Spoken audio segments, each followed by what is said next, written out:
Hello students, let's read the question. Match list 1 with list 2 to find out the correct option with respect to cell cycle. Cell cycle के respect में हमें क्या करना है, list 1 और list 2 को match करके करेक्ट ऑप्शन को सेलेक्ट करना है.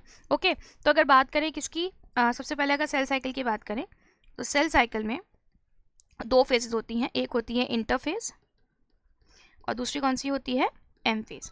एम फेज के दौरान सेल डिवाइड नहीं करती, लेकिन डिवाइड करती है एक्चुअल में.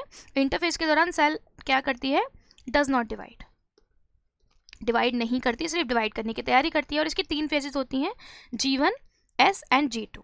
तो G1 फेज में और M फेज की तो 2 फेजेस और होती हैं, कैरियोकाइनेसिस, साइटोकाइनेसिस, और वो फर्दर आके डिवाइड होती हैं. ठीक है, तो G1 फेज की अगर बात करें तो G1 फेज में क्या करती है, सेल कंटिन्यूसली क्या करती है, कंटिन्यूसली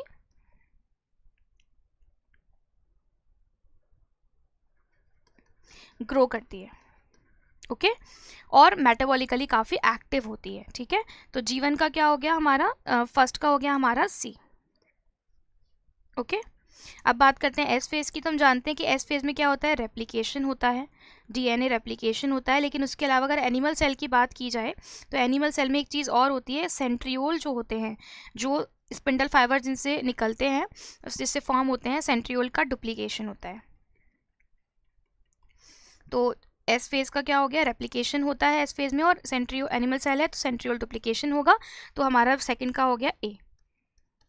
ठीक है, अब बात करते हैं थर्ड की, G naught phase. G naught phase में क्या होता है, cell is metabolically active but do not proliferate. ठीक है, जी नॉट यूजुअली क्या होता है, कुछ सेल्स ऐसी होती हैं जैसे नर्व सेल्स हो गई, हार्ट सेल्स हो गई, वो क्या करती हैं, G1 फेज से एग्जिट कर जाती हैं और उसके बाद वो एक जी नॉट फेज में एंटर कर जाती हैं, जिसमें सेल एक्चुअल में डिवाइड नहीं करती, सिर्फ मेटाबॉलिकली एक्टिव रहती है और डिवाइड नहीं करती. और अगर उनको डिवाइड होना है, नीड है बॉडी को, तो वापस उनको साइकिल में एंटर करना पड़ेगा. ठीक है, तो जी नॉट फेज क्या है, cell is metabolically active but do not proliferate. ठीक है, तो थर्ड का क्या हो गया, थर्ड का हो गया हमारा बी.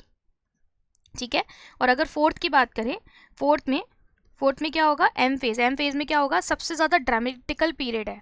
ठीक है, ड्रामेटिक पीरियड है क्योंकि इसमें बहुत सारे आपको अलग अलग इवेंट्स देखने को मिलते हैं.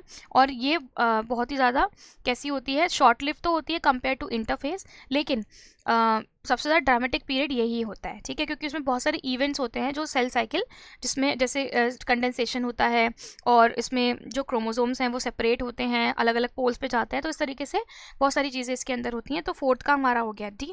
अब देख लेते हैं ऑप्शन में कहाँ पर है. ठीक है, ऑप्शन में है फर्स्ट का सी, सेकंड का ए, थर्ड का बी, फोर्थ का डी. तो आंसर हो गया हमारा 2. अब इसका एनसीईआरटी रेफरेंस चाहिए तो हमें कहाँ मिलेगा, वो मिलेगा हमें new NCERT of class 11th, page number 121, 122 पे आपको इसका रेफरेंस मिल जाएगा. I hope you have understood. Thank you so much.